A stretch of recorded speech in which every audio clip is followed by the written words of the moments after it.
This report, published in December of 2018 by students in Professor Vitale's Geography of Food class, was cited by Connecticut Senator Chris Murphy as reason for pushing for meaningful legislation on the issue of food insecurity. These 5 spots that are in between the high-rise and low-rise apartments and right next to Nutmeg and Laurel Halls are prime real estate for anyone living here in the area, constantly being fought over by students right here on the south side of campus. Guys, as you saw, 4 seniors honored today for Eastern. One of those seniors, one of the leaders on the team this year for Eastern, Jay Colligan, started his collegiate career at Keene State and transferred here to Eastern after his freshman year. So looking kind of full circle here, I got to tell you too, being down here courtside, talking to some of the guys pregame, it's a big fight feel here today. And if it's anything like that overtime matchup at Keene State on January 11th, where Eastern pulled it out 68-65 win, I think we're in for a treat. Let's send it back up to Andrew and Jared.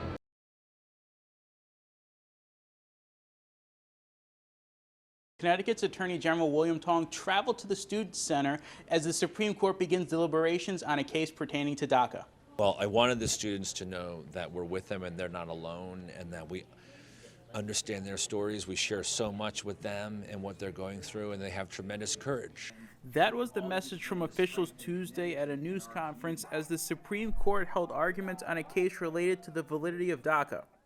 The Deferred Action for Childhood Arrivals is an executive order signed by President Obama in 2012 that gives protection to immigrants who were brought to the U.S. as children. The case in question challenges how the Trump White House brought an end to DACA. One of the things that I'm most proud is that Connecticut stands tall today. The Attorney General led Connecticut to be one of the 17 states that is joining the group that is asking the Supreme Court to look at this case and to render a decision that's fair and based on the American values, because these kids are here to get the American dream and they deserve to stay. There are 205 DACA students currently attending Eastern, with 30 of them being from Connecticut. DACA students from all across the country come to Eastern. 13 U.S. states are referred to as lockout states. States where DACA students have limited access to financial aid, and limits are put on the schools they can apply to. One of those states being Georgia, a state that Eastern senior Maria Elena Ruiz Gonzalez calls home. In the state of Georgia, we're not allowed in-state tuition, we're not allowed financial aid, and they do ban us from some of the most, prestigious public institutions there. DACA is only a temporary fix for students, as recipients have to reapply every 2 years. Every 2 years, I worry that my new renewal won't come on time for when the one I currently have expires. According to President Nunez, DACA students at Eastern have an average GPA of 3.4. And these students are role models. They want to contribute to this country in significant ways. We want them here to help power this economy and strengthen our communities, and we'll do everything we can to help them and their families. And for some who were brought to the U.S. as young children, this is the only country they've ever known. Loved by people in this country who believe that this is a great American democracy. The court is expected to release their decision on the case by June. Reporting from right here in the Student Center, Tyler Madden, ETV News. Wes Terracone loves the game of soccer. She likes to walk around, she likes to dance, she likes music. West was only 10 months old when she was diagnosed with Dravet syndrome, a rare form of epilepsy that impacts 1 in every 15,700 people. But when West was 4 years old, she started playing soccer. She loves to run. She loves to be on the move all the time. With the help of Team Impact, a nonprofit that connects children facing serious or chronic illnesses with college athletic teams, West was once again able to join a soccer team. We all like community-based activities, and if we can help somebody in the community and brighten up their life and their day, we're all about that. West's family first heard about the organization while attending a college basketball game last year, and the women's soccer team didn't hesitate at the opportunity to help someone in the local community. It's bringing our whole team together, and it's something we can kind of all bond over, and helping West and her family and making them feel special. And in the short time they have known one another, they have left a lasting mark on each other. It's creating memories, positive memories, when we have too many hard memories. We're all together as a family, and we call ourselves Team Terracone. So it's nice to be out with the team. Team Terracone joining forces with the Warriors squad. Being an athlete and being on the ECSU women's soccer team isn't just about playing games, but it's about being a part of our community as a whole. Good to give back, good to interact with the local community, good to volunteer. The newly renovated Schaefer Hall just opened its doors about a month ago and is now home to nearly 100 Eastern students. Schaefer Hall, named for the longest tenured president at Eastern, George A. Schaefer, was originally constructed in 1946 and throughout that time has seen many changes, most recently serving as the home of the Fine and Performing Arts on campus. However, once the new Fine Arts Instructional Center was built, Schaefer needed to be repurposed. The best way to sort of determine what we were going to renovate it to is to sort of ask the end user, which is the students. Lamar Coleman is the Director of Housing and Residential Life at Eastern, who worked to get students' input on what to do with Schaefer. We convened a focus group of residential students, and the residential students, were able to give input with regard to things that they would like to see in a residence hall. The $24.6 million project was completed just weeks before move-in day for students. Hall Director Kurt Tiedemann was blown away by the finished building. And a lot of students refer to it as a hotel when they first see it. Okay, these are one of the fabulous rooms in Schaefer Hall. I live on the first floor and I share this room with 2 other people.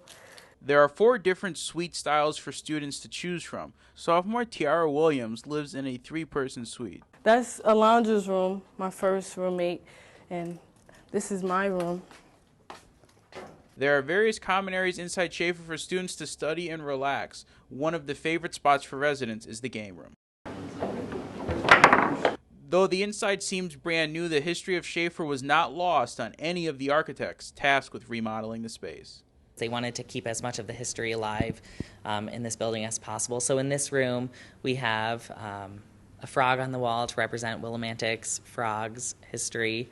In terms of around the rest of the building, most of the brickwork is original to the building, as well as some of the benches in the hallways. Giving students their own studio apartments right on campus makes Schaefer one of the most innovative residence halls. I think Schaefer Hall is probably the most unique residential facility on a college campus in the state and probably even the region. If they do live in Schaefer, they are literally a part of history because, again, at one point in time, Schaefer was the primary building on campus, in fact, the only building on campus. There are a number of areas inside Schaefer Hall open to all Eastern students, including a cafe and a basketball court, which is expected to be completed and open within the next few months. Reporting from right here at Schaefer Hall, Tyler Madden, ETV News.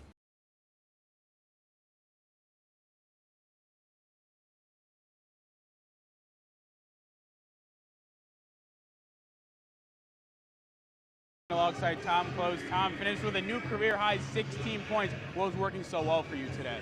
Early on, my teammates helped me get involved, and I hit a couple open shots, and we just got on a roll as a group, came out with a big lead at half.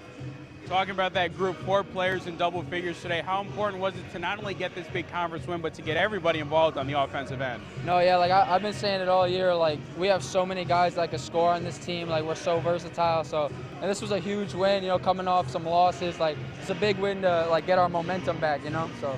And coming up on Wednesday, got that big matchup at Rick, the rematch of the game we remember from in this gym a few weeks ago. What do you have to do to come out with a win in that one? Just come out and play hard. They got some kids that can really score the ball. So just come out, play hard, listen to our coach, and come out and get the win. Tom, thank you. Thank you. Let's send it back up to Andrew and Jarrett. Welcome to the ETV News YouTube channel. I'm Tyler Madden, and joining me here now is Eastern's Director of Health Services, Dr. Joseph Brenn. Dr. Brenn, thank you for joining me here today. Great to be here. So I wanted to first start off with getting your reaction to the email that was sent out to students yesterday talking about classes are going to be moving to an online format. Your reaction to that? It's a very good move. It will protect the students and the faculty. We are up and running, and I got to tell you, there's a lot of work behind that with IT, getting this to make sure that it's going to work well for the students. So we talked a few weeks ago on campus in our studio before Eastern decided to shut down. What do you feel has been the biggest development since we last spoke a few weeks ago? I think almost the entire state shutting down. When we were talking last time, this was very preliminary and slowly places were closing, but now everyone really fell into order, and that's probably the biggest, not that it wasn't expected, but it's amazing to see. Sloka, it's great to have you on the show. It's great to be here. Thanks for having me. So how did Eastern make the decision to honor the seniors this year in this virtual commencement format? So the decision to not hold our in-person event at the Excel Center this year was made by the system office. That was not our decision. And once we were told that we could not have the traditional ceremony, we started thinking about other things we could do. And the first thing we thought of was to hold commencement at the drive-in in Willimantic and have graduating seniors come in their cars with their families and celebrate, have everybody remain in their cars.